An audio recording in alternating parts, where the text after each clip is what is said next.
नमस्कार, न्यूज 18 लोकमतवर आपण पाहताय बेधडक. आपल्या सगळ्यांचं स्वागत. मी मिलिंद भागवत. अखेर राज ठाकरे यांची आज 11:30 वाजल्यापासून ईडीच्या ऑफिसमध्ये चौकशी सुरू आहे. मनसेनं आपल्या पद्धतीने या विषयाला राजकीय मुद्दा करण्याचा प्रयत्न केला. मनसेचे कार्यकर्ते वेगवेगळे टी शर्ट घालून आले. काही कार्यकर्त्यांना पोलिसांनी खबरदारीचा उपाय म्हणून बसवून ठेवल्याचंही सांगितलं. विविध राजकीय पक्षांनी म्हणजे प्रामुख्यानं विरोधकांनी राज ठाकरे यांच्या भूमिकेचं जोरदार समर्थनही केलं, त्यांना पाठिंबाही व्यक्त केला. पण या सगळ्यात आणखीन काही प्रश्न उरतात. ते म्हणजे मुळात या कोहिनूरच्या व्यवहारात काही गोष्टी चुकलेत का, आणि जर का त्या चुकल्या असतील आणि ईडीला जर का त्याची माहिती हवी असेल, चौकशी करायची असेल, तर त्यात गैर काय. कालही एक प्रश्न उपस्थित झाला होता आणि तो सत्ताधाऱ्यांनी उपस्थित केला होता. त्यांचं म्हणणं होतं की ज्याला कर नाही त्याला डर कशाला. तर का राज ठाकरे त्यांच्या सर्व सहकारी कंपन्या आणि त्यावेळेचे सहकारी ज्यांनी या प्रकल्पात गुंतवणूक केली होती आणि मग ती गुंतवणूक काढून घेतली, त्यांनी जर का काहीच चुकीचं केलं नसेल तर घाबरायचं कशाला. आणि मुळात एका वैयक्तिक व्यक्तीचा एक आर्थिक व्यवहार वैयक्तिक स्वरूपाचा, त्यामध्ये सर्व राजकीय पक्षांनी ज्या पद्धतीनं उतरून परस्परांवर कुरघोडी करण्याचा प्रयत्न सुरू केला आहे, तर या वैयक्तिक विषयाला इतकी राजकीय फोडणी देऊन नेमकं काय साधणार आहे का मुख्य विषयाकडे दुर्लक्ष होणार आहे. यासह विविध विषयांवर आपण बोलणार आहोत.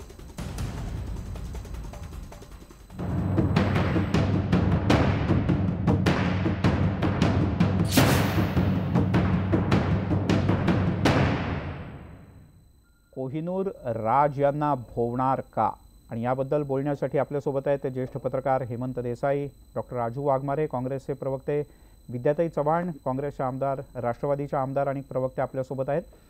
भाजपचे गिरीश व्यास आपल्यासोबत या चर्चेत सहभागी होत आहेत. ॲडव्होकेट असीम सरोदे कायदेतज्ञ आहेत, ते पुढच्या काही क्षणात आपल्यासोबत येतील. आणि किशोर शिंदे आहेत मनसेचे नेते.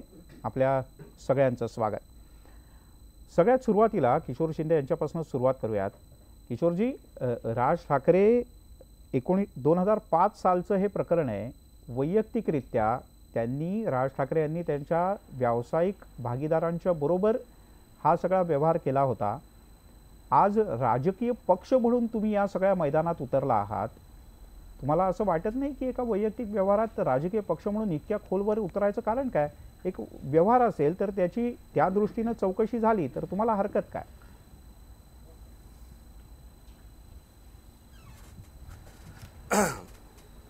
मिलिंदजी, आम्ही चौकशीला सामोरं गेलेलो आहोत आणि वैयक्तिक आणि राजकीय हा वेगवेगळा भाग कसा करू शकता. सन्मान्य राजसाहेब ठाकरे हे एका पक्षाचे अध्यक्ष आहेत आणि लोकसभेच्या निवडणुकीला भाजप सरकारच्या विरोधात, खास करून नरेंद्र मोदी आणि अमित शहा यांच्या विरोधात त्यांनी जे रान पेटवलं होतं त्याचा इम्पॅक्ट म्हणून विधानसभेला परत असं काही घडेल का ह्याच्या दृष्टिकोनातनं ईडीची नोटीस आली असं आम्हाला वाटतंय.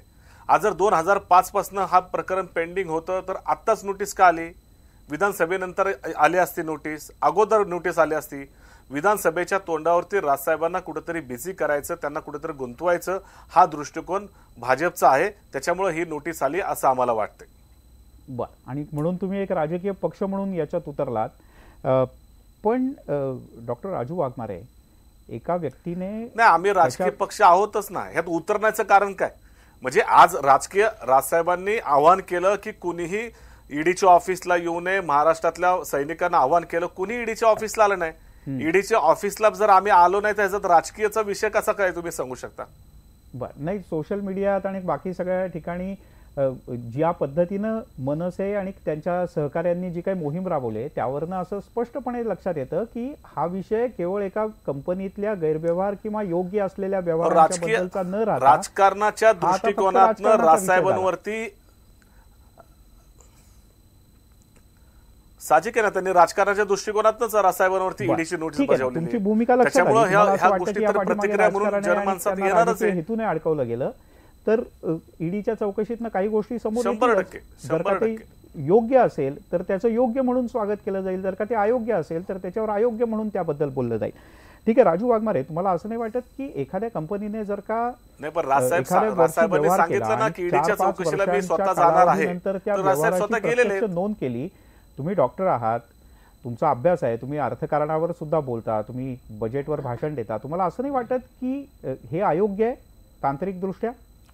नाही, कसं आहे की तांत्रिक दृष्ट्या जरी या गोष्टीमध्ये बघितलं तरी कंपनी किंवा बँक जे लोक लोनचा व्यवहार करतात, फायनान्सचे व्यवहार करतात, त्याच्यामध्ये कितीतरी गोष्टी अशा असतात की त्याच्यामध्ये मेन्शन करत नाहीत. इव्हन राष्ट्रीयकृत बँका जे लोन एनपीए मध्ये जातं त्याला परत रिवाइज करून स्ट्रक्चरल ऍडजस्टमेंट त्याला दाखवतात आणि मग परत ते त्याच्या बुक मध्ये आणतात आणि हे प्रॅक्टिस जी आहे अशा प्रकारची ही पूर्णपणे व्यवस्थित सगळीकडे चालू आहे. आणि कारण त्यांनी जर ते त्या पुस्तकामध्ये आणलं तर मग कंपनीच्या बॅलन्स शीटवर आणि कंपनीच्या ग्रेडिंगवर त्याचा परिणाम पडतो, तसंच बँकेच्या ग्रेडिंगवर पडतो. आता इकडे जी ILFS कंपनीचं जे आपण जी कंपनी किंवा जी लोनची फायनान्स कंपनी याच्यामध्ये इन्व्हॉल्व आहे, तर अशा पुष्कळ फायनान्स कंपन्या आणि इव्हन राष्ट्रीयकृत बँका आता जे आपलं NPA वाढलंय याचं जे कारण आहे, कारण ते कधी कधी त्यांनी दाखवलेलंच नाही पुस्तकात.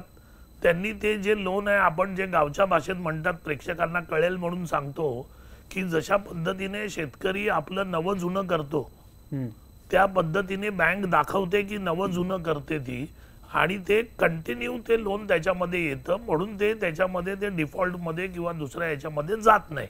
त्याच्यामुळे ही प्रॅक्टिस रेग्युलर आहे. पण प्रश्न आता इथे असा पडतो टायमिंगचा, प्रश्न पडतो टायमिंगचा की ज्या वेळचे व्यवहार झालेले आहेत, आज आपण जवळजवळ 2005 नंतर 2019 मध्ये आपण पोचलो. आज एवढी वर्ष जी झालेली आहेत, एक तपावरून अधिक काळ ह्याच्यामध्ये झालाय, 12 वर्षावरून.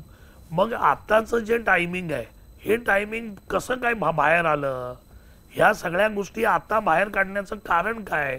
आणि प्रत्येक राजकीय पक्षाच्या नेत्याबद्दल बीजेपी सरकारने घेतलेल्या भूमिकेचं जर आपण अनालिसिस कराल तर प्रत्येक राजकीय पक्षाच्या नेत्यांचं अनालिसिस करताना आपल्याला लक्षात येईल की निवडणुकीच्या तोंडावर, निवडणुकीच्या अगोदर जे नेते अगदी कडकपणे बीजेपी सरकारच्या विरोधात बोलतात, त्यांचं पोलखोल करतात, त्यांनी केलेलं घाणेरडं राजकारण, त्यांनी केलेला घाणेरडा भ्रष्टाचार हे लोकांसमोर आणतात, त्यावेळी त्या नेत्यांना या चौकशीमध्ये गुंतवलं जातं, त्यांचा आवाज बंद करण्याचा प्रयत्न केला जातो. आणि या गोष्टीला सरकारकडून आजपर्यंत कधीच उत्तर मिळालेलं नाही की टायमिंग सरकारने जे गैरव्यवहार केले त्याच्याबद्दल राज ठाकरे बोलायला लागले, त्यामुळे राज ठाकरेंचे गैरव्यवहार सरकारने खणून काढले. नाही, राज ठाकरेंचे गैरव्यवहार मी म्हणत नाही, मी म्हणतोय की ईडीनी अशा प्रकारच्या गोष्टी घेऊन चौकशी लावणं हे 12 ते 14 वर्षानंतर काय योग्य आहे त्याचं उत्तर द्या ना. मग एवढी वर्ष काय करत होते? विद्यार्थी याच्यात तांत्रिकता जर का बघितली तर जो व्यवहार हा साधारण एक 5 वर्षांपूर्वी झालेला आहे, 5 ते 7 वर्षाने त्याची प्रत्यक्षात नोंदणी करावी असं राज ठाकरे यांची कंपनी आणि त्यांच्या सहकारी कंपन्या आहेत त्यांना असं वाटलं. तुम्हाला असं वाटत नाही की शेअर मार्केट किंवा अन्य एखादा मोठा 200, 500, 600 कोटीचा व्यवहार जर का झाला तर त्याची नोंदणी लगेच केली पाहिजे का? एक 4-6 वर्षांनी केली तरी चालू शकते? तुम्हाला काय वाटतं? नाही, मला काय वाटायचा प्रश्नच नाहीये. मला फक्त एवढंच वाटतंय की सगळ्यांना धमकावण्याचा प्रकार जो सुरू झालेला आहे तो अगदी शेंबडपोर सुद्धा समजेल की हे काय चाललेलं आहे ते. कारण आता भाजपकडे जे लोक येतील त्यांचं सगळ्या चौकशा थांबवल्या जातात किंवा त्यांना कुठलाही त्रास दिला जात नाही. परंतु जोवर तो भाजपमध्ये येत नाही तोवर त्याला सळोकीपळो करून सोडायचं हा प्रकार जो चाललाय, ह्याची आम्ही पहिल्यांदा ह्याचा धिक्कार करतो की हे बरोबर नाहीये.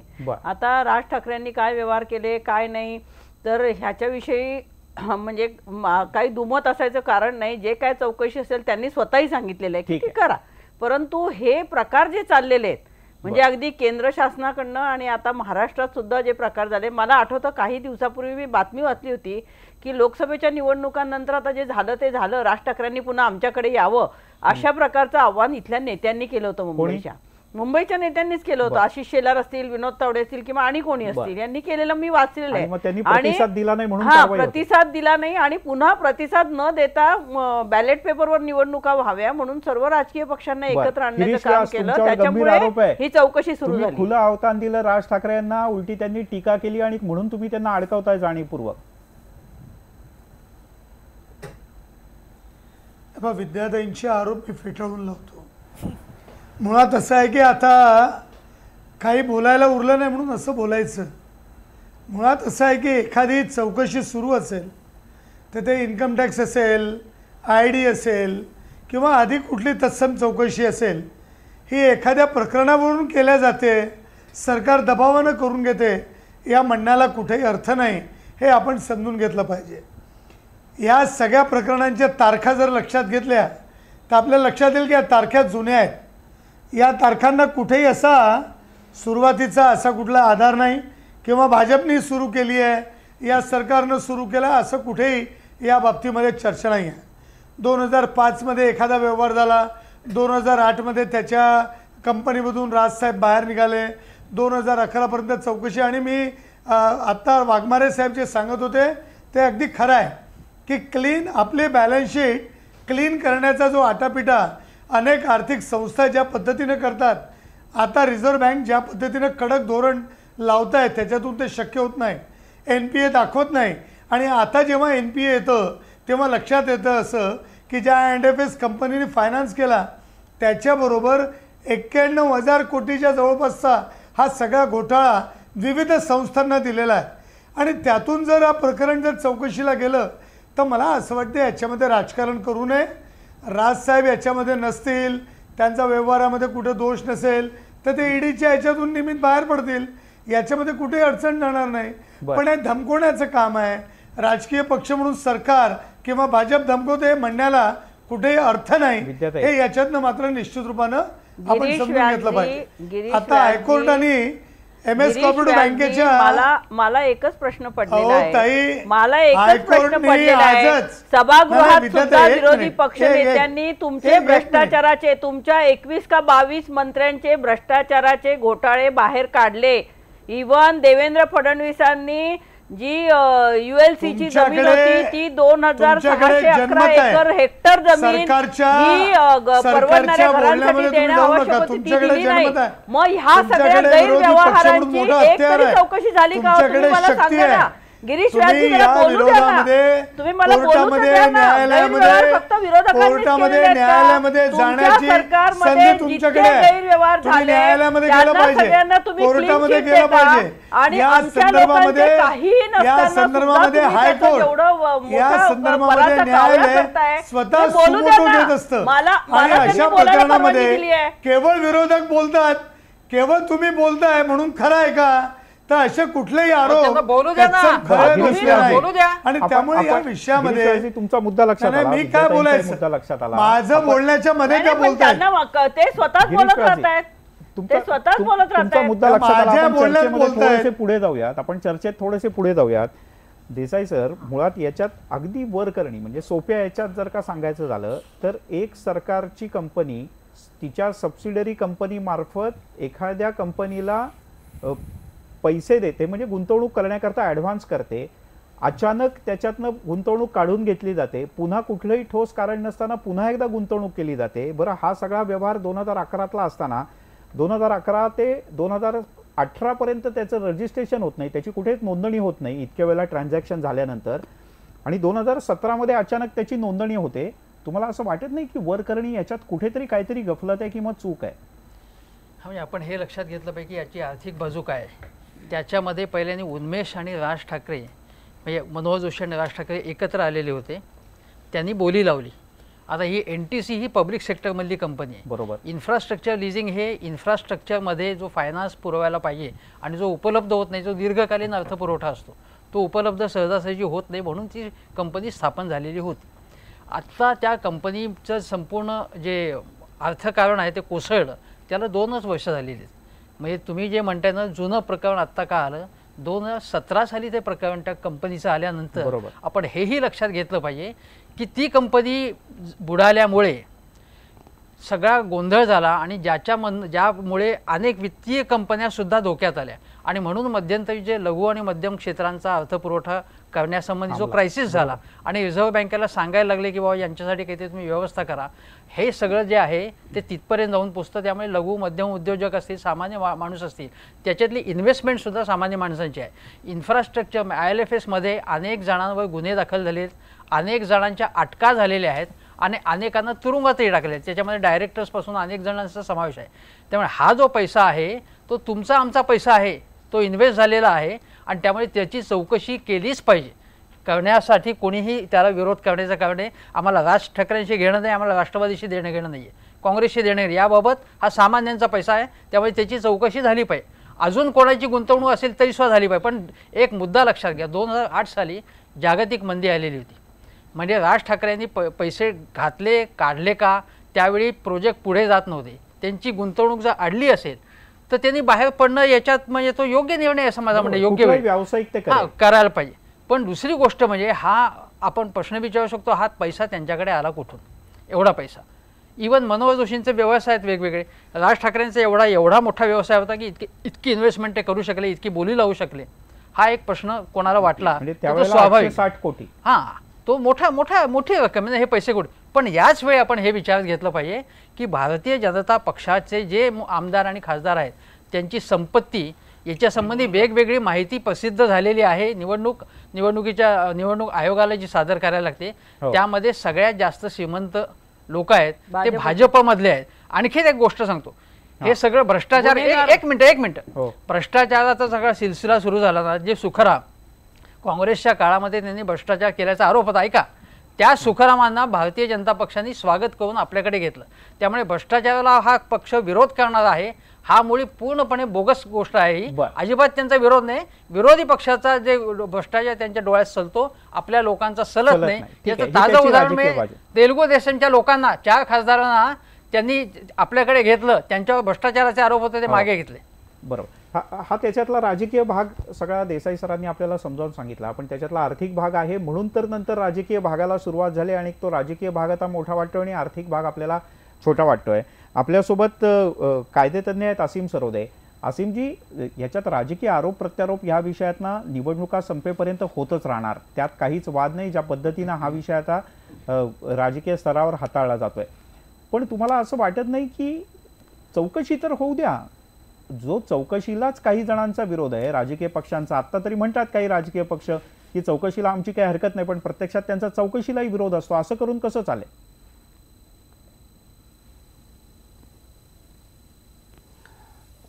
या सगळ्या विषयावर कायदेविषयक दृष्टिकोनातून बोलताना राजकारण आणि समाजकारण हे वेगळं ठेवता येणार नाही, इतकी गुंतागुंत झालेली आहे. आणि त्यामुळे मनी लॉन्ड्रिंग हा विषय जो आहे तो व्हाईट कॉलर क्राईम स्वरूपाचा आहे. आपण जर पाहिलं की पैशाची हेराफेरी करणं,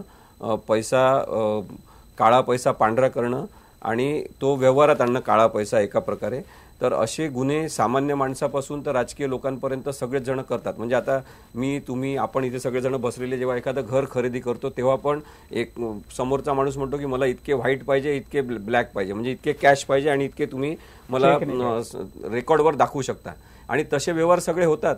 तर ते पण एक प्रकारे मनी लॉन्ड्रिंगच आहे. आपण पाहतो की राजकारणातले लोक त्यांच्या पदाचा गैरवापर करून जेव्हा खूप मोठ्या मोठ्या रकमांचे व्यवहार असे करतात तेव्हा त्याच्याबद्दल कोणीतरी बोललं पाहिजे, सामान्य माणसांना जरूर वाटते. आणि म्हणून मला असं वाटते की पी चिदंबरम असतील किंवा राज ठाकरे असतील यांच्यावर जी झालेली कारवाई किंवा चौकशी होते त्यांची, ती चौकशी आणि त्याचं स्वागत आपण सगळ्यांनी करायला पाहिजे.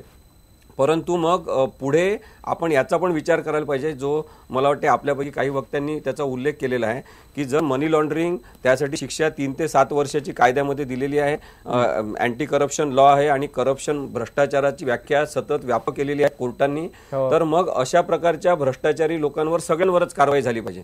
म्हणजे जर आपण पाहिलं तर आता कर्नाटकचे चीफ मिनिस्टर असलेले येडुरप्पा, त्यानंतर तिथले सगळं राजकारण चालवणारे रेड्डी ब्रदर्स, त्यानंतर शिवराज सिंग चौहान, त्यानंतर मुकुल रॉय यांची चौकशी का नाही, हा जर प्रश्न सामान्य माणूस विचारत असेल तर त्याचं उत्तर कोणत्या तरी राजकीय पक्षाला देता आलं पाहिजे. हा पक्षनिवेश असलेला प्रश्न नाही, हा कायद्याचा प्रश्न आहे.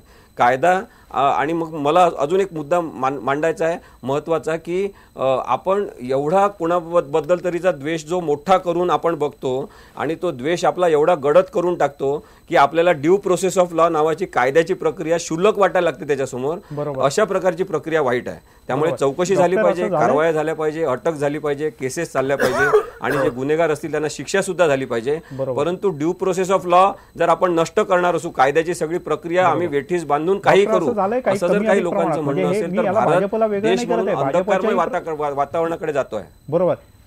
असीम मी परत येतो तुमच्याकडे. असं झालंय म्हणजे भाजपही त्याच्या काही प्रमाणात जबाबदार आहे आणि म्हणजे काँग्रेस राष्ट्रवादी सगळेच पक्ष त्याला काही ना काही प्रमाणात जबाबदार आहेत. आता माझे मित्र असीम सरोदे साहेबांनी जो उल्लेख केला की चिदंबरम साहेबांचं किंवा राज ठाकरेंचं, आता चिदंबरम साहेबांचा उल्लेख केला म्हणून सांगावं असं वाटतं की ज्या कंपनीबद्दल चिदंबरम साहेबांना तुम्ही सीबीआय आणि ते सगळे ताब्यात घेत आहेत त्या कंपनीच्या एका डायरेक्टरवर किंवा कंपनीवर गुन्हा दाखल केलेला नाहीये. ज्या व्यवहाराच्या परमिशन दिलेल्या आहेत त्या इन्व्हेस्टमेंट कमिटीबद्दल कोणाबद्दल गुन्हा दाखल झालेला नाही. त्यांच्या FIR मध्ये चिदंबरम साहेबांचं नाव नाही. त्यांच्या कुठच्याही याच्यात अॅक्युज म्हणून चिदंबरम साहेबांना सांगितलेलं नाही. डॉक्टर त्यांनी असं म्हटलं की ड्यू कोर्स ऑफ लॉला आपण परवानगी देणार का नाही, त्यालाही तुमचा विरोध आहे जसा राज ठाकरेंच्या इथे तसा तिथे विरोध आहे. नाही, ड्यू कोर्स ऑफ लॉला परवानगी द्यायलाच पाहिजे या मताचा मी आहे. मी जरी डॉक्टर असलो तरी मी LLB वकील आहे.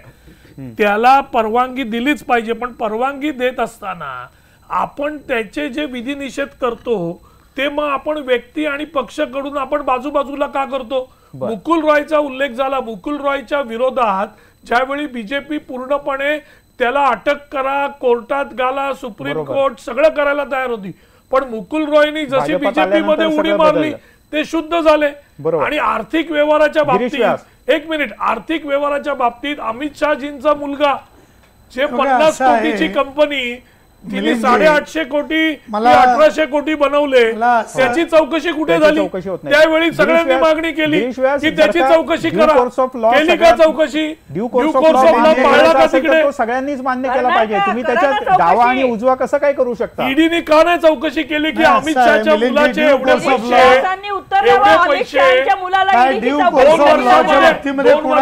कसे झाले असण्याचं कारण नाही. आणि कोणालाही कोणाच्या आर्थिक व्यवहाराच्या संदर्भामध्ये पाठीशी कारण नाही. आता असं आहे ज्यांच्यावर आता हे सगळं होत आहे त्या प्रकरणापासून हा ही चर्चा वेगळी जाण्याच्या दृष्टीने ही चर्चेला बगल देण्याचं या चर्चेला बगल देण्याचं अमित शहाच्या बाबतीत नाही. आपण या संदर्भामध्ये आपण एक लक्षात घ्यावा. नाही आपण एक लक्षात घ्या, या देशामध्ये कायदा अजूनही जिवंत आहे. आणि आजच कायदा जिवंत आहे. बीजेपी सोडून बाकीच्या राजकीय पक्षांच्या नेत्यांसाठी कायदा जिवंत आहे, पण बीजेपीच्या नेत्यांसाठी कायदा जिवंत नाही. कायदा संपलेला आहे तुमच्यासाठी. तुम्हाला काही सोय सुचत नाही कायद्याचं. अहो किती केसेस पेंडिंग आहेत. अहो महाराष्ट्रातल्या किती मंत्र्यांवर तुम्ही चौकशा लावून त्यांची चौकशी केली ईडी मार्फत. CID निलंगेकरण CID मध्ये आरोपी आहेत. ते 2 नंबर आरोपी वरून त्या मंत्र्यांना 6 नंबर आरोपी केला तरी आरोपी आहेत. ती केस का नाही लागत. कितीतरी पेंडिंग केसेस आहेत. आपण त्याला बोलू दे. आपण आणि आपल्या मुख्य विषयाकडे येऊयात. गिरीश व्यास, आपण चर्चेला बगल देतोय. कशाला चर्चेला बगल तुम्ही सांगा ना. राज ठाकरेचा व्यवहार दिसतो, अमित शहाच्या मुलाचा व्यवहार दिसत नाही का. का नाही ईडीने चौकशी केली की एवढे करोड फायदा का मिळाला. का नाही केली चौकशी. तुम्ही या संदर्भात कधीच करणार नाही. तुम्ही वकील आहात, तुम्ही जा ना. तुम्ही अधिक कोर्टात जा. कोर्ट गेलं कोर्टात. आता ईडीकडे कोर्टात जायची गरज नसते. ईडी हे व्यवहार स्वतः तपासते. ईडी स्वतः दोषीवर आरोप लावते आणि ईडी या व्यवहाराची माहिती घेऊन कोणीही तक्रार न करता तुमच्यावर त्याची चौकशी लागू शकते. का नाही लावली चौकशी त्याचं उत्तर द्या. का नाही चौकशी लावली. कशाला तक्रार करायची गरज आहे. आता याची तक्रार कोणी केलेली. ईडी आणि इन्कम टॅक्स स्वतः चौकशी करतात, स्वतः आरोप करतात. बरं गिरीश व्यास, एकच मिनिट. मी पुन्हा एकदा सगळ्यांना आठवण करून देतो की आज 11:30 वाजल्यापासून राज ठाकरे यांची ईडीच्या कार्यालयामध्ये चौकशी सुरू आहे. हे जे प्रकरण आहे ते कोहिनूर मिल व्यवहाराच्या संदर्भातलं प्रकरण आहे. 2011 मध्ये व्यवहार झाला होता, पैसे काढून घेण्यात आले होते आणि त्यानंतर 2017 मध्ये त्याची नोंदणी करण्यात आली आणि ज्याचा उल्लेख देसाई सरांनी केला तो उल्लेख अतिशय महत्त्वाचा आहे की मुळात सरकारी सबसिडरी कंपनी जिने या व्यवहाराच्या करता फायनान्स केला होता आणि ती केवळ याच व्यवहारात नाही तर अनेक व्यवहारात नुकसानीत गेली आणि अन्य कोणाचा तरी फायदा झाला असा संशय असल्यामुळे या सगळ्या चौकशा सुरू झालेल्या आहेत. अगदी काही क्षणांचा ब्रेक घेऊयात. ब्रेकच्या नंतर देसाई सरांकडून आपल्याला आणखीन काही महत्त्वाचे मुद्दे जाणून घ्यायचे आहेत आणि यासोबतच मुख्य विषय बाजूला राहून बाकीच्याच विषयाचं जर का राजकारण होत असेल तर त्याला काय म्हणायचं. छोटासा ब्रेक घेऊयात. पाहत राहा बेधडक. आपण पाहताय बेधडक आणि राज ठाकरे यांच्या या सगळ्या व्यवहारामध्ये काही खरंच चूक झालेली आहे का आणि जर का झाली असेल किंवा झाली नसेल तर थेट चौकशीला सामोरं जायला काय हरकत आहे. ज्या पद्धतीने या विषयाचं आता राजकारण होऊ लागलंय त्याच्यात मुख्य आर्थिक गैरव्यवहाराचा असलेल्या किंवा नसलेल्या आर्थिक मूळ गैरव्यवहाराचा विषय बाजूला पडलाय का. गिरीश व्यास, मगाशी ब्रेकवर जाण्यापूर्वी तुमच्यावर एक नाही दोन नाही बरेच आरोप झाले होते. एकतर तुम्ही राजकीय हेतून प्रेरित आहात, दुसरं तुम्ही ईडी सारख्या संस्थांचा वापर करता, हे आधीचे आरोप झाले. पण तुमच्याशी संबंधित नेत्यांवर जेव्हा आरोप होतात किंवा ते कुठे ना कुठेतरी दोषी असतात तेव्हा कधीच कारवाई होत नाही. याला उत्तर काय तुमचं?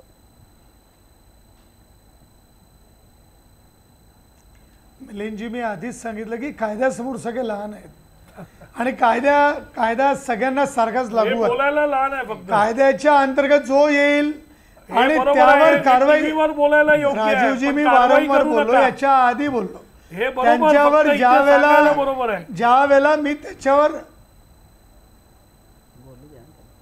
त्याच्यावर निश्चित रूपाने योग्य वेळेला जी काही असेल ती कारवाई न्यायालयामधून होणार. संस्था या काँग्रेसच्या काळात बांधल्या होत्या हे पी चिदंबरमच्या केसमधनं लक्षात येते आणि आता त्या खुल्या झाल्या आहेत आणि त्यांच्याजवळ स्वायत्तता आहे, त्यांना अधिकार आहेत. आणि माननीय मोदीजींनी, हे बघा हसण्याचं कारण नाही, माननीय मोदीजींनी आपल्या भाषणामध्ये स्पष्ट सांगितलं आहे की कुणालाही मी पाठीशी घालणार नाही. आणि मला असं वाटते ज्या ज्या लोकांच्या विरोधामध्ये असे पुरावे ज्या ज्या संस्थांकडे गोळा होतील त्याची योग्य कारवाई त्या त्या वेळेला निश्चित होईल. मग तो इकडला असो की तिकडला असो, ठीक आहे. हे राजकारणाच्या पलीकडलं. आणि देसाईजींनी सांगितलं हा जनतेचा पैसा आहे आणि जनतेच्या पैशाचा लागू आहे असं मी समजतो. आपण मनसेचे किशोर शिंदे सुद्धा आपल्या सोबत आहेत. किशोरजी, माझ्यापासून सगळ्यांना लागू आहे. हा निश्चित. तुम्ही किशोर शिंदे, मगाशी तुम्ही असं म्हणाला होतात पक्ष कसा वेगळा आहे, पक्ष सुद्धा त्याचाच एक भाग आहे. पण शेवटी तुम्ही पक्षाच्या माध्यमातून एवढी मोठी राजकीय मोहीम केलीत की त्याच्यात मूळ विषय बाजूला राहिला. आता काँग्रेस, राष्ट्रवादी, शेतकरी पक्ष याच्यासारख्या सगळ्याच पक्षांना तुम्ही बरोबर घेऊन आता बोट बांधू पाहताय. नाही मिलिंदजी, मला हा एक विषय कळत नाही की तुम्ही आजचा विषय आपला जो ठेवलेला आहे आणि तुम्ही बोलताय काय, हा जरा दोन्ही कन्फ्युजन विषय. राजसाहेबांनी कुठल्याही प्रकारचं आज राजकारण केलेलं नाही. ते घरातनं निघाले, सरळ ईडीच्या ऑफिसला आले राज ठाकरे यांच्याबद्दल बोलत नाही मी, मनसेबद्दल आणि तुमच्या सगळ्या आणि आम्हाला सगळ्यांना महाराष्ट्र सैनिकांना. ऐका ना साहेब, एकच मिनिट ऐका. आता तुम्ही तेच विचारताय की मनसे वेगळी कशी, राज ठाकरे वेगळे कसे, त्यांचं वैयक्तिक कसं. तेच तुम्हाला सांगतोय की मनसे वेगळी म्हणजे राजसाहेब गेलेत ना, आज चौकशी करायला गेलेत, होऊ द्या ना चौकशी झाल्यानंतर बघतायत. आणि आम्ही राजकीय काय केलंय आज महाराष्ट्रामध्ये. समजा आमच्या संदीप देशपांडेंनी टी शर्ट घातला, आता आम्ही सगळ्यांनी काळे कपडे घातलेत, त्यांनी काळे कपडे घातले आणि त्यांनी फक्त इडियट म्हणून लिहिलं तर पोलिसांनी त्यांना काय उचललं. मग इडियट, तुम्हाला जर इडियट कोणाला माहिती नाही किंवा इडियट कोणाला म्हटलं, हा विषय तुम्हाला एवढा झोंबला का, पोलिसांना झोंबला का, सरकारला झोंबला का, सरकारने त्यांना का ताब्यात घेतलं. आम्ही काय वेगळं केलं, आम्ही काय आंदोलन केलं, आम्ही रास्तारोक केलं, आम्ही काय तोडफोड केली, काय नाही केलं. तरी मग आम्ही राजकारण कशामध्ये येते. आम्ही शांतपणे थांबलेलो आहोत. महाराष्ट्राचा सैनिक हा प्रत्येक जण आपल्या घरात ऑफिसमध्ये शांत आहे. राजसाहेब गेलेले आहे, राजसाहेब त्या ठिकाणी चौकशीला सामोरे गेलेले. पण मला एक सांगा, या ठिकाणी मगाशी भाजपचे प्रवक्ते सांगत होते की कायद्यापुढे सर्वजण लहान आहेत. एकाच नाण्याच्या दोन बाजू आहेत, म्हणजे हेही म्हणायचं तेही म्हणायचं. नाही, मला असं वाटतं की मी तुम्हाला गेल्या आठवड्यात जो कार्यक्रम झाला त्यामध्ये मी असं म्हटलं होतं की त्यावेळी नवी मुंबईच्या मनसेच्या लोकांनी सांगितलं होतं की आम्ही बंद पाडू. त्यानंतर अभिजित पानसरे यांनी जी भाषा केली त्याचवेळी तुमच्या कार्यक्रमात मी सांगितलं होतं हे योग्य नाही आणि राज ठाकरेंनी हे असं करू नये, त्याचा त्यांना तडाखा बसू शकेल. त्यानंतर राज ठाकरे यांनी आपला संपूर्ण पवित्रा बदलून चांगली प्रगल्भ भूमिका घेतली.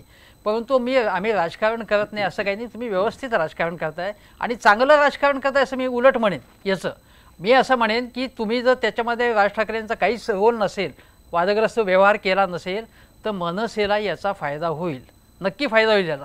पण मी तुम्हाला सांगतो की रमेश किणी प्रकरण जे झालं होतं त्या किणी प्रकरणाच्या वेळी सुद्धा याचं राजकारण झालेलं होतं. म्हणजे तेव्हा छगन भुजबळांनी आरोप केले होते त्यावेळी. त्यानंतर काय झालं बघा की त्याच्यानंतर देवेगौडा पंतप्रधान, मला आठवत आहे अजूनही की देवेगौडा मातोश्रीवरती गेलेले होते त्यावेळी आणि त्यावेळी त्यानंतर संपूर्ण तडजोड झाली त्या प्रश्नामध्ये आणि किणी प्रकरणामधनं राज ठाकरे यांचं नाव पुढे मागे पडलं. या प्रकारे आत्ता काय की मगाशी विद्यार्थ्यांनी त्याचा उल्लेख केला की भाजपने असं ऑफर दिली होती सूचक पद्धतीने की अशी, जसं तेलुगू देशमबाबत मी मगाशी उदाहरण सांगितलं किंवा नवीन पटनाईक त्यांच्यावरती सुद्धा दडपण आणण्याचा प्रयत्न झाला पण त्यांना थम्पिंग मेजॉरिटी मिळाल्यानंतर त्यांच्यावरची चौकशी कमी झाली. तेव्हा भारतीय जनता पक्ष याच्यात राजकारण करत आहे. आज अशी गोष्ट आहे की महाराष्ट्रामध्ये काँग्रेस आणि राष्ट्रवादीचं नेतृत्व जे आहे ते पूर्वी इतकं तळपतं राहिले नाही. आता अशा अवकाशामध्ये राज ठाकरे यांना नक्की जास्त संधी आहे. राज ठाकरे आणि हे सगळे एकत्र येतात. एवढंच नव्हे तर वंचित आघाडीसुद्धा मनसेबरोबर आघाडी करण्याच्या याच्यात आहेत, प्रयत्नात आहे. त्यामुळे यांना ते राज ठाकरे हे खुपत आहेत हे नक्की आहेत आणि हे खूपच आहे हे मान्य करायचं नाही यांना असं. आणि यांचे पक्षपाती, मी चिदंबरमच्या यांच्याबाबत एक उदाहरण सांगतो, एक गोष्ट सांगतो. चिदंबरमच्या बाबत आज दुष्यंत देव या प्रसिद्ध वकिलांनी सांगितलं की यशवंतराव चंद्रचूड, आत्ताचे नाही जे सहज न्यायाधीश होते, त्यांनी असं सांगितलं की अटकपूर्व जामीन हा मिळणं अधिकारच आहे. एकदम अधिकार म्हणजे पूर्णपणे अधिकार आहे आणि याबाबत यांनी ज्या पद्धतीचं वर्तन केलेलं आहे ते पूर्णपणे आक्षेपार्ह आहे. चिदंबरम हे फरार आहेत असा बोगस आरोप भारतीय जनता पक्षाची टोळी करत होती, त्याला काही मीडिया सामील झालेलं होतं आणि हे त्यामुळे भाजपही राजकारण करते, मनसेही राजकारण करते आणि हे महाराष्ट्रामध्ये निवडणूक आहे याची पार्श्वभूमी याच्यामध्ये आहे, लक्षात घेतलं. आपल्याला नाकारता येणार नाही. ठीक आहे, त्याच्यातलं राजकीय अंग आहे ते आपल्याला नाकारता येणार नाही. आपण असीम सरोदे यांच्याकडे जाऊयात. सरोदेजी, याच्यातलं राजकीय अंग तर नाकारता येणार नाही, पण तुम्हाला असं वाटत नाही की मुख्य विषयापेक्षा राजकीय अंगच महत्वाचं झालंय आणि बाकी कशा सगळ्या गोष्टी या दुर्लक्षित झाल्या?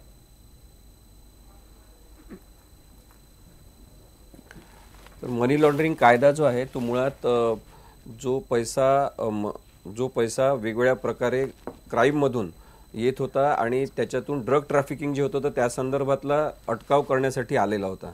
पण याला मनी लॉन्ड्रिंग कायद्यालाच पूर्ण राजकीय अशी पार्श्वभूमी आहे.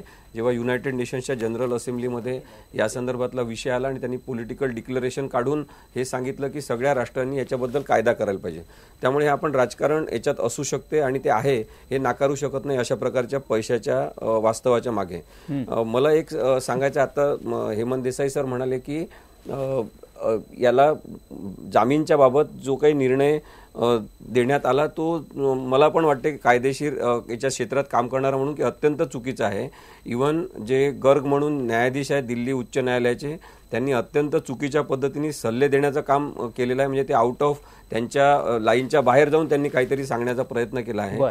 रिटायरमेंटला 2 दिवस असताना बरेचदा लोक आजकाल असं करायला लागलेले आहेत आणि त्याचा जर विचार आपण सगळ्यांनी भारतीय नागरिक म्हणून केला तर मला एक भयानक परिस्थिती दिसते की स्वायत्त यंत्रणा ज्या आहेत, न्यायव्यवस्था असतील, ईडी असेल, सीबीआय असेल, या सगळ्या नष्ट करण्याचं किंवा त्या प्रभावित करण्याचं जे काम सुरू आहे तो गंभीरतेने चर्चा करायचा विषय असं मला वाटते. या यंत्रणा सगळ्या भारतीय लोकशाहीमधल्या भारताच्या लोकांच्या आहेत. विथ द पीपल जर इम्पॉर्टंट असेल त्या सगळ्या लोकांच्या यंत्रणा आहेत आणि त्यांना अशा प्रकारे प्रभावित करणं हे चुकीचं आहे. त्यावेळी सगळ्यांनी केलाय, सगळ्या राजकीय पक्षांनी केलेला आहे. पण माझं हे म्हणणं आहे की आधीच्या राजकीय पक्षांनी अनेक चुका केल्या म्हणून तर लोकांनी सत्ता परिवर्तन केलं. सत्ता परिवर्तन त्याच्यामुळे झालंय असं समजू आपण. थोड्या वेळासाठी आर्ग्युमेंटचा भाग म्हणून आपण जर म्हटलं की आधी अशा गोष्टी झाल्या असतील तर मग आता त्या अधिक प्रमाणात झाल्या पाहिजे याची परवानगी भारतीय नागरिकांनी दिली आहे का हा प्रश्न आहे. काळात ते होतंय म्हणजे या पक्षाला झाकावा आणि या पक्षाला काढावा एवढीच परिस्थिती आहे. आज राज ठाकरे जात्यात असतील, उद्याला तुम्ही जात्यात जाल. सगळ्यात म्हणजे सत्ताधारी भाजप. नाही, सगळ्यात पहिली गोष्ट बघा की 2014 नंतर राजकीय सूड नाट्य हे जे या भारतामध्ये आणि महाराष्ट्रामध्ये सुरू झालेलं आहे, तुम्ही सगळ्या केसेस बघा ना. तुम्ही ज्या पद्धतीने चिदंबरम साहेबांना तुम्ही भगोडा वगैरे हे शब्द मीडियानी वापरले, बीजेपीच्या नेत्यांनी वापरले, याची काही गरजच नाही ना. सुप्रीम कोर्टमध्ये जर निकाल शुक्रवारी लागणार आहे तर तुम्ही थांबू शकता. असं काही त्याच्यामध्ये झालेलं नाही. आणि टेक्निकल गोष्टींमुळे खटला नाही घेत. अहो सुओ मोटो घेतात, विदाउट पेपर सुप्रीम कोर्टामध्ये सुनावणी होते, कारण आर्टिकल 21 प्रमाणे राज ठाकरे यांना एक न्याय आणि चिदंबरम यांना एक न्याय, असं का? या सगळ्या गोष्टी होतात. प्रत्येक न्याय बीजेपीला अनुसरून आहे. बीजेपी मध्ये जर तुम्ही लेबल लावलं बीजेपीचं तर तुम्हाला ना ईडी काय करू शकते, ना सीबीआय काय करू शकते, ना पोलीस काय करू शकतात असं कुठेही. त्याच्यामुळे मला एक तुम्हाला उदाहरण द्यायचं आहे. आपण थेट आधी उत्तर घेऊया, आपण उत्तर घेऊयात ना, वेळ कमी मिळेल, तुम्हालाच वेळ कमी मिळेल. एकच प्रश्न की तुम्हाला एक उदाहरण देतो की साधं आता हे राज ठाकरेंची ईडीची चौकशी करतायत. अहो बीडीडी चाळीत राहणारे आमचे जे कामगार आहेत, ज्यांची घरं आहेत, त्या बीडीडी चाळीतल्या लोकांना लाचलुचपत खात्याने अँटी करप्शननी नोटीस पाठवले की तुमचा व्यवहार गैरव्यवहार झालाय. म्हणजे उद्या झोपडी कोणी घेतली त्याला पण बीजेपी पाठवणार का? तर त्या जागा यांना खाली करून. उदाहरण लक्षात आलं. गिरीश व्यास याला उत्तर काय? एकाला राज ठाकरे यांना एक न्याय आणि बाकीच्यांना एक न्याय, असं का? बघा, कोणालाही वेगवेगळा न्याय नाही. त्या तपास बीजेपीला वेगळा न्याय, कायद्याचा भाग असेल, त्यांची दिशा असेल, त्याप्रमाणे ते काम करतात. नाही वाघमारे साहेब, आपण जे बोलताना त्याच्यात राजकारण आहे. मी जे बोलतो त्याच्यात राजकारण नाही, वास्तविकता आहे. लक्षात घेतलं पाहिजे. व्यक्तीची कुठल्याही नाही, मला पुरावे नाही. तुम्ही बीडी चाळी मधलं उदाहरण देता, ते केस इथे कुठे त्याची लागू होते हे आपणच समजू शकता, कारण आपण मला त्याच्यामध्ये बोलता येणार नाही. गरिबांना पण काढताय, गलीत पण नोटीस काढताय आणि दिल्लीवाल्यांना पण नोटीस काढताय. फक्त नोटीस काढायची, दहशत माजवायची, स्वतःला वाटेल ते करून घ्यायचं. सरकार तुमच्या पक्षाचा अजेंडा आहे, एवढं लक्षात ठेवा. इतके वर्ष तुम्ही सरकारमध्ये होतात, इतका वर्ष सत्ता चालवली, तुम्ही काय आंधळेपणाने चालवली काय? आम्ही अशी सत्ता चालवली नाही. लोकांचे गळे दाबून जे वाटतं त्याच्यासाठी न्यायालय पुढे आहे. तुम्ही अशाच पद्धतीच्या चौकशा चालवल्या, तुम्ही अशाच पद्धतीने करून घेतलं. आपण परत विषय सोडून बाजूला चाललो, आपण पुन्हा विषय सोडून बाजूला चाललो. विद्याताई, परत विषय असा आहे की जर का पारदर्शकता तरी सुद्धा ईडीने नोटीस बजावली असती का? नाही, मला सारखं तुम्हाला एकच सांगायचंय की व्यवहारामध्ये देसाई साहेबांनी असतील तर त्याची चौकशी व्हावी ना. कोण नाही म्हणतच नाहीये, कोणालाच नाही म्हणत आहे, कुठल्याही पक्षाचा असो, कोणी असो, जो चौकशी चालू आहे. परंतु आता गिरीश व्यासजी बोलू द्या, मला हे म्हणायचं आहे की जे विरोधी पक्षातले, अगदी आमचा छोटा कार्यकर्ता का असे ना, कुठून पोलीस शोधून नोटिसा पाठवत आहेत. मला स्वतःला अटक वॉरंट घेऊन आले होते पोलीस घरी. माझी कुठली तरी एक जमावबंदीची केस घेऊन आले होते घरी. माझ्या कार्यकर्त्यांना नोटिसेस पाठवले आहे. म्हणजे जिच्यावर 5 रुपयाचा भ्रष्टाचार तुम्ही साबित करू शकते अशाही व्यक्तींना तुम्ही करताय. तुम्हाला मला एक सांगायचंय, कुठलीही संस्था स्वायत्त राहिलेली नाही. निवडणूक आयोगापासून न्याय संस्थेपर्यंत सगळी तुम्ही ताब्यात घेतलेले आहे. आणि तुमच्या बाबतीत मला जास्ती बोलायचं नाही. गुंड प्रवृत्तीच्या लोकांना जर सत्तेवर बसवलं तर हे त्याचे आम्हाला परिणाम भोगावे लागणार आहेत आणि ते आम्ही बघतोय. आणि त्याला लढलं पाहिजे रस्त्यावरती उतरून. या महाराष्ट्रातल्या जनतेने समजून घेतलं पाहिजे की आता बॅलेट पेपर येत नाही तोवर हे सरकार आणि हे सरकार असे गैरप्रकार करणारे, सत्तेचा गैरवापर करणारे, बेरोजगारी वाढली, शेतकरी मरतोय, महिलांवरती अत्याचार होतोय, बाजूला पडलेले आहे आणि तुम्ही दुसरीकडे हे करताय. दुसरं काय मला एकच सांगा, जर का व्यवहार पारदर्शक असते तरी सुद्धा ईडीने नोटीस बजावली असती असं वाटतं का? मुळात व्यवहार पारदर्शक नाही म्हणून ईडीने नोटीस बजावली का काय? पण हे इतक्या वर्षापूर्वीचं प्रकरण तुम्ही आताच का आणलं? मला तेच म्हणायचे, करा ना तुम्ही, ईडीने करा, कोणाची चौकशी करा, आम्हाला नाही म्हणायचं नाहीये. परंतु राज ठाकरे भाजपमध्ये गेले असते तर यांनी काही ईडीची नोटीस बजावली नसती. हे सगळे आणि अमित शहा ज्या संदर्भात मला एक सांगायचंय, या ठिकाणी 2014 नंतर सगळेजण प्रज्ञा सिंग असेल, माया कोडनानी असेल किंवा अनेक लोक आपण फार जुने दाखले देण्यात काही अर्थ नाही. असीम सरोदे 2011 मध्ये झालेल्या व्यवहाराची 2017 पर्यंत नोंदणी झाली नाही, तर त्याच्याबद्दल एखाद्या सरकारी यंत्रणेने चौकशी केली तर ती योग्य आहे का अयोग्य आहे?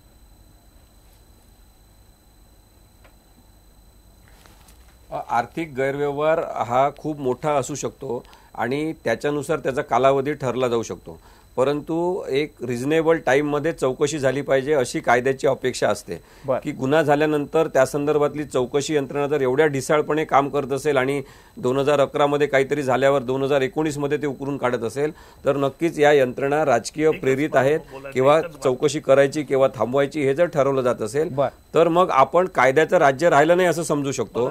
आणि माझा प्रश्न हा महत्वाचा आहे की आपण स्वायत्त यंत्रणांबद्दल बोलणार, आपण त्या यंत्रणा स्वतंत्र राहिल्या पाहिजे याच्याबद्दल बोलणार, आपण कुठेही अंधाराकडे जात नाहीये याची काळजी घेणार, आपण ड्यू प्रोसेस ऑफ लॉ म्हणजे कायद्याची प्रक्रिया सगळ्यांनीच पाळली पाहिजे याचा आग्रह धरणार की नाही धरणार. आता चिदंबरम यांच्याबद्दल मुद्दा निघाला म्हणून सांगतो, जो माणूस अर्धा तास आधी प्रेस कॉन्फरन्स घेतो, जो माणूस अर्धा तास आधी प्रेस कॉन्फरन्स घेतो तो फरार आहे असं म्हणणं चुकीचं आहे. तो फरार कसा काय असू शकतो जो त्याच्या आधी 91,000 कोटीचा 2009 मध्ये जो माणूस 4 दिवस गायब होता तो फरार असू शकतो. मग याच्यामध्ये फक्त 91,000 कोटीमध्ये राज ठाकरेच ईडीला दिसले. 91,000 कोटीमध्ये कोण कोण आहेत? प्रत्येकाची चौकशी करणार का? ती चौकशी त्यांनी करावी. स्वतः राज ठाकरे यांनी त्याला सहमती दर्शवली. त्यांचं असं म्हणणं आहे की चौकशीतनं जे काही खरं आहे ते समोर येईल. आपण आणखीन थोडे दिवस वाट बघूयात. ही चौकशी आज संपलेली, कदाचित संपेल थोड्या वेळात. उद्याला ही चौकशी होते का आणि त्यातून काय बाहेर येतं हे महत्वाचं आहे. पण त्याआधी त्याचं ज्या पद्धतीचं राजकारण होतंय ते मात्र मूळ विषयाला आणि चौकशीला झाकळून टाकणार आहे. आपण सगळ्या मान्यवरांनी वेळ दिला. आपल्या सगळ्यांचे मनापासून आभार. आज इथे थांबूयात. पाहत राहा न्यूज 18 लोकमत.